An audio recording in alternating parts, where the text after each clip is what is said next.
Oi, pessoal! Vamos dar continuidade à nossa aula sobre entrada e saída, falando especificamente sobre os elementos que compõem a arquitetura do sistema de entrada e saída. Já falamos sobre controladores, agora vamos dar continuidade falando sobre um pouco do DMA, tá? O DMA, como já vimos na aula anterior, ele vai ser responsável por uma comunicação feita entre o dispositivo, armazenando a informação diretamente na memória, sem precisar utilizar o processador para isso. Esse DMA ele pode estar posicionado dentro do barramento central, certo?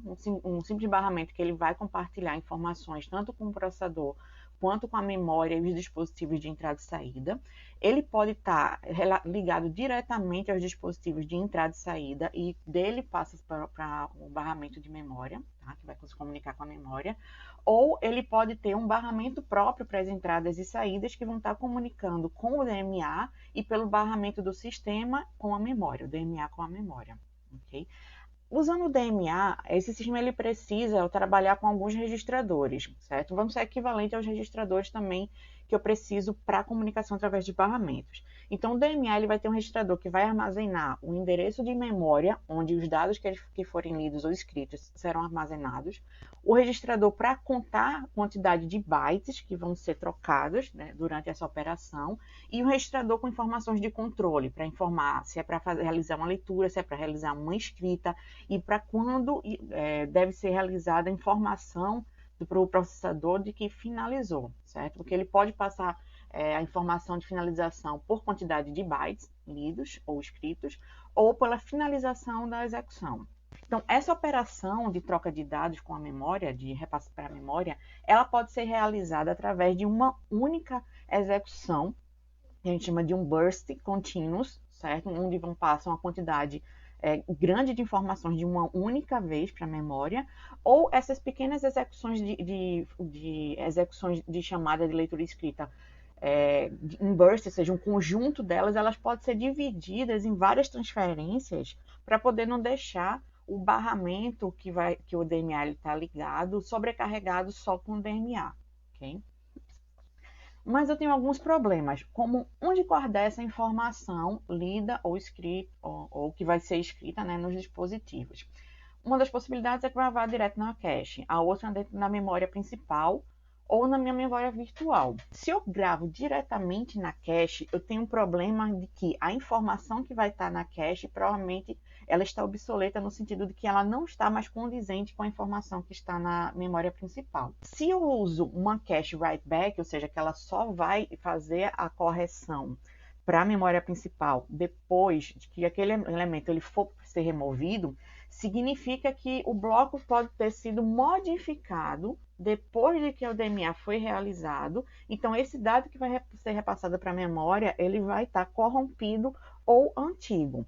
Tá? Certo? Então, para que essa coerência se mantenha, caso eu escolha, a arquitetura escolha escrita diretamente na cache, vai ser necessário que um flush da cache, ou seja, primeiro vai ser uma limpeza dessa cache para poder os dados que estavam lá serem atualizados na minha memória principal, para depois a utilização para armazenamento dessas informações que vêm do DMA, tá? Ou então uma área de região de memória específica apenas para o I/O, ok? Sem estar sobrescrevendo informações anteriores. Isso se eu for trabalhar com memória virtual. Um dos grandes problemas é, se eu coloco direto com o endereçamento virtual, esses elementos lidos podem não estar de forma contínua na minha memória física, certo? O que vai possibilitar alguns erros de endereçamento. Mas eu deveria usar esses endereços virtuais? Eu posso usar, mas o controlador ele precisa fazer essa tradução corretamente. E eu tenho que tomar cuidado para que os endereços físicos gerados, eles tendam ter um armazenamento contínuo, mesmo quando eu utilizo mais de uma página. Okay? Para poder conseguir fazer o endereçamento com certa facilidade. Outras formas de conseguir realizar a entrada e saída, certo? É utilizando interrupções, certo? Só lembrando que podemos realizar essa comunicação, esse acesso à informação, tanto através de pooling, onde vou ficar o processador fica checando com o dispositivo se está disponível dado ou não, pelo DMA, que a gente conversou, e também por interrupção, onde ele vai avisar somente quando for finalizado, certo? Então, através de interrupções, o processador ele fica liberado completamente enquanto o dispositivo ela vai estar sendo executado. Quando o dispositivo finaliza a sua execução, ele avisa através de uma interrupção à CPU de que aquele dado já pode ser utilizado. Quando essa interrupção é executada, ela vai passar por um controlador de interrupções que vai definir qual da interrupção recebida, que pode ser mais de uma, certo? Praticamente ao mesmo tempo, qual delas vai ser tratada no momento. Então, vai escolher, né, através desse controlador de interrupção, vai ver aquele com maior prioridade ou algum outro tipo de definição que pode ser utilizada, mas normalmente de questão de priorização, que pode ser estática ou dinâmica, tá? Então, ele escolhe aquele de maior prioridade e repassa a informação para a CPU, interrompendo. Nas interrupções de hardware, elas podem ser assíncronas ou síncronas. Nas assíncronas, elas ocorrem a qualquer momento, como na utilização de um teclado. Quando essa operação, essa interrupção assíncrona ela ocorre, é informado, repassada essa solicitação de interrupção para a CPU.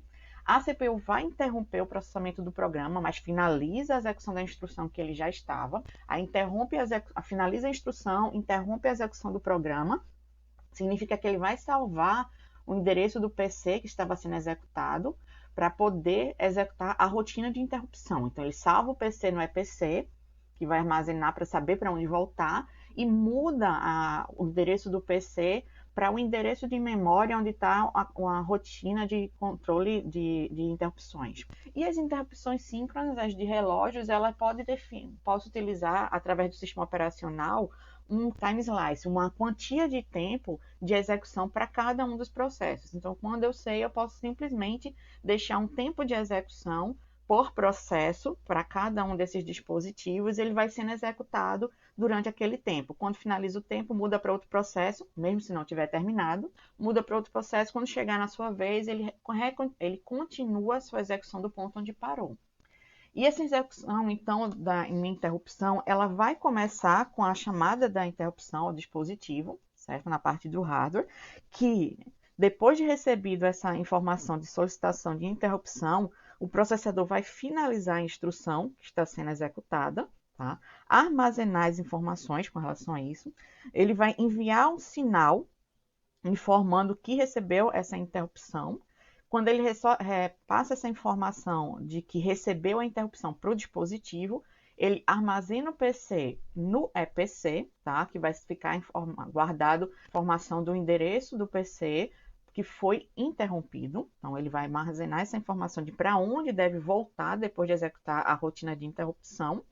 Depois disso, ele vai fazer com que o PC ele receba o endereço da instrução onde começa o tratamento dessa interrupção. E com isso ele executa aquela rotina. A partir do momento que ele começa a executar essa rotina, passa a ser executado tudo através do software, que o software ele vai precisar interromper também o processo que estava sendo executado, guardar as informações de estado daquele meu processo, para depois que for finalizada aquela execução da rotina, ele vai atualizar novamente o estado do processo para o que estava anteriormente e vai ser responsável por atualizar o PC com o valor que estava no EPC. Os dispositivos, como eu comentei, eles podem ter prioridades de interrupção. Então, os dispositivos que têm uma urgência para ser executada, eles vão ter prioridades maiores. Então, mesmo que chegue ao mesmo tempo que outras, ele vai ser executado primeiro.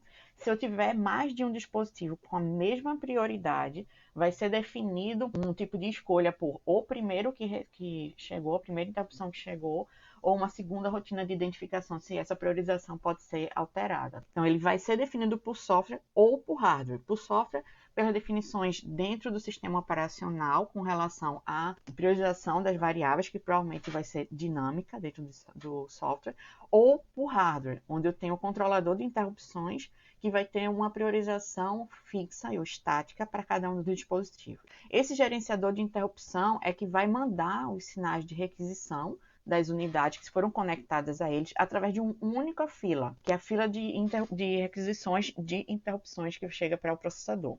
Dado que o processador recebe essa solicitação de interrupção, ele, depois de salvar as informações e finalizar o que ele estava fazendo, ele tem que mandar um acknowledge, uma informação de que recebeu aquela solicitação, tá? Depois que essa informação é realmente identificada, que foi enviada a solicitação, ele vai ter que mascarar as interrupções, as demais interrupções, ou seja, ele vai inibir o processador de receber outra interrupção enquanto ele está iniciando a rotina de tratamento da interrupção que ele já recebeu. Dentro dessa rotina de tratamento, ele vai ter logo de cara que inibir as demais para que ele não seja interrompido antes mesmo de ter iniciado sua estruturação para tratamento da primeira interrupção. Depois que ele inibe essas interrupções, as demais interrupções, ele chama a rotina de interrupção atualizando o seu PC com o endereço próprio para esse tratamento de interrupção. Só lembrando que o PC vai ser salvo no EPC, tá?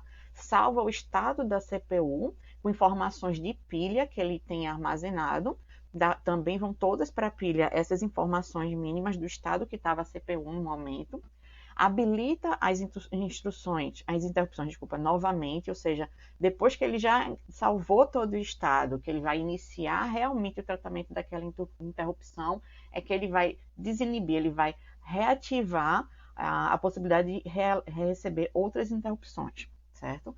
Pronto, aí volta para o tratamento daquela que ele já recebeu inicialmente, ele identifica a causa, executa a rotina de interrupção relacionada àquela causa e depois que finaliza, ele restaura o estado da CPU para o que estava antes e retorna a rotina de onde ele parou, ou seja, ele volta para o PC original.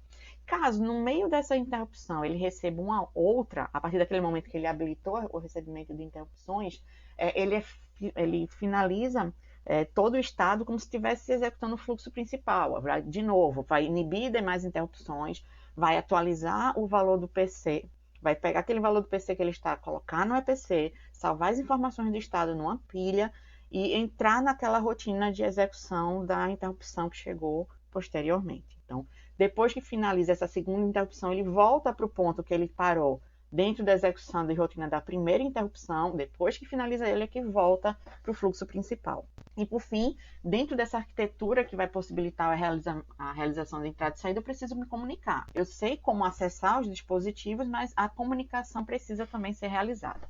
Essa comunicação ela pode ser feita através de barramentos compartilhados ou de interconexões. Qualquer uma dessas duas possibilidades vão ser fios que vão estar comunicando o dispositivo aos barramentos ou aos controladores também e ao DMA, se for o caso. As interconexões, elas vão ser estruturas ponto a ponto, que podem estar sendo organizadas também através de barramentos, quando eu tenho vários pontos ligados a ele. Uma organização anel, que está semelhante à imagem apresentada aí. Organizações de topologia estrela ou árvore. São bem semelhantes essas topologias a topologias de rede, tá? Então, essas interconexões, eles têm uma abrangência de poucos metros a milhares de quilômetros, ok? Ela é um pouco menor do que a do barramento, ela pode ser ponto a ponto, ou seja, ela é dedicada, ou ela pode ser multiponto, que é compartilhada, que é o caso do barramento. A taxa é elevada, certo? E então, essas interconexões vão ser do dispositivo para o DMA, ou do dispositivo para o barramento do sistema, certo? Ou o dispositivo para barramento de I/O, que vai ser repassado para o DMA, como vimos nas estruturas do DMA. Os componentes dessas interconexões serão a CPU, a memória, os controladores do entrada e saída. O barramento ele vai ser dividido em 3 canais principais, ou seja, como se fosse 3 subbarramentos, que vai ser um de dados, um de endereços e o outro de controle. Esses fios todos são em paralelos e sincronizados com a transferência dos dados.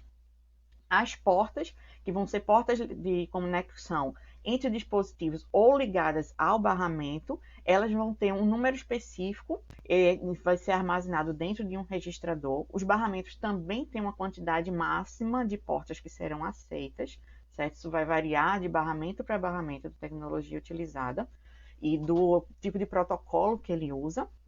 E o SO, ele faz uso dessa estratégia de portas para poder acessar diretamente os dispositivos. É através do número dessas portas que, durante a implementação, quando a gente chama um determinado dispositivo de entrada e saída, que a gente repassa o endereço. Os barramentos é um grande conector de múltiplas fontes. A grosso modo, seriam vários fios em paralelo sendo conectados para transporte de informação.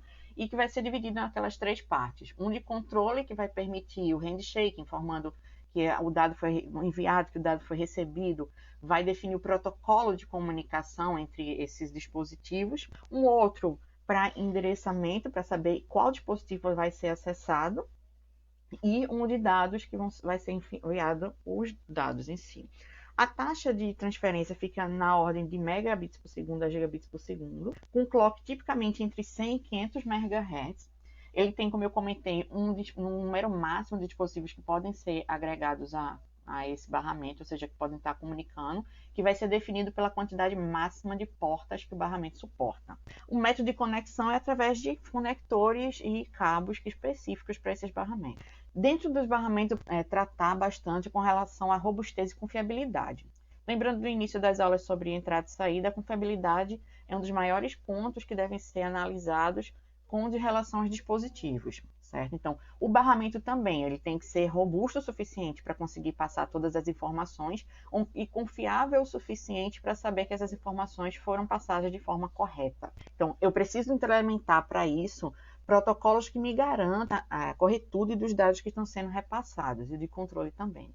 Ele tem parâmetros elétricos que ele vai trabalhar de acordo com o nível de tensão, com o clock que é do sistema e o clock dele, que precisam ser, de certa forma, compatíveis. Trabalha também com requisitos de potência com relação ao quanto ele gasta e possibilidades também de surto e curto-circuito, o que é que pode ser feito para proteger contra esse tipo de problema, certo? E a interferência entre as linhas.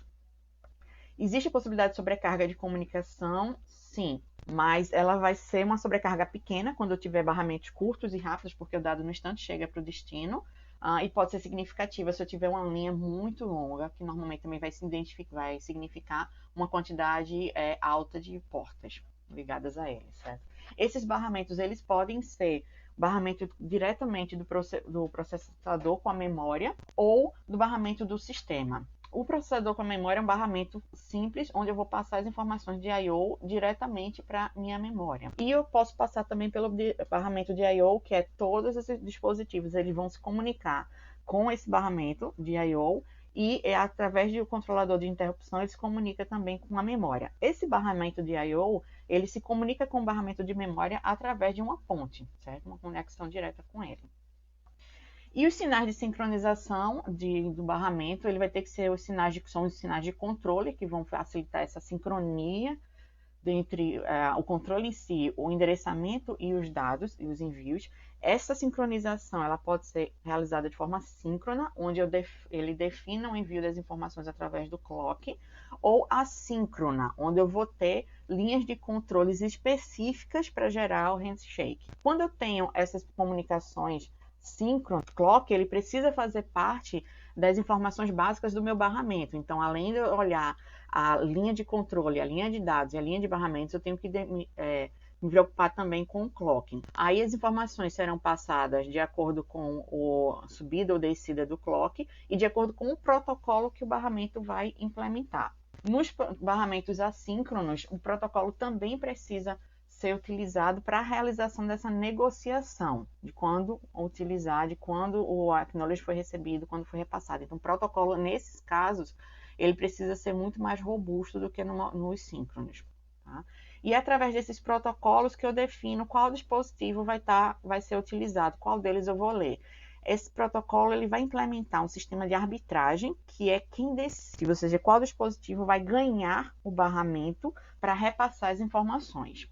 Essa definição da arbitragem ela pode ser baseada em uma prioridade fixa dos dispositivos ou por uma prioridade rotativa ou dinâmica. Tá? Existem vários protocolos, várias formas de implementar isso, como a FIFO, como o Round Robin, que é equivalente a uma FIBO, só que uma linha circular, ou seja, quando finaliza, quando um é atendido, ele vai para o final da fila, para poder dar possibilidade para que outros dispositivos também sejam utilizados. Aqui estão alguns exemplos de barramentos bem conhecidos, como PSI e USB, certo? O tipo deles.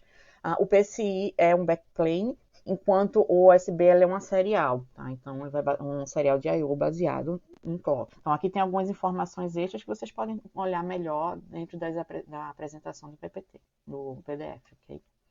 E o desempenho do barramento, ele vai depender da sua largura de banda, que pode ser melhorado pela frequência do clock do barramento, caso ele trabalhe com a ideia do clock em si, com o tamanho dessas transferências, com o caminho deles, com a quantidade de linhas de endereço, que também vai me influenciar nesse tamanho da minha largura de banda. Além do sistema de arbitragem, que pode também incutir um certo tipo de retardo ou facilitar o desempenho de execução. Aqui, para a gente finalizar, está um exemplo de como uma entrada e saída ela é organizada para o x86. Tá? Então, no x86 eu tenho um controlador de entrada e saída que vai fazer o controle e vai receber diretamente as informações de todos os dispositivos de I/O.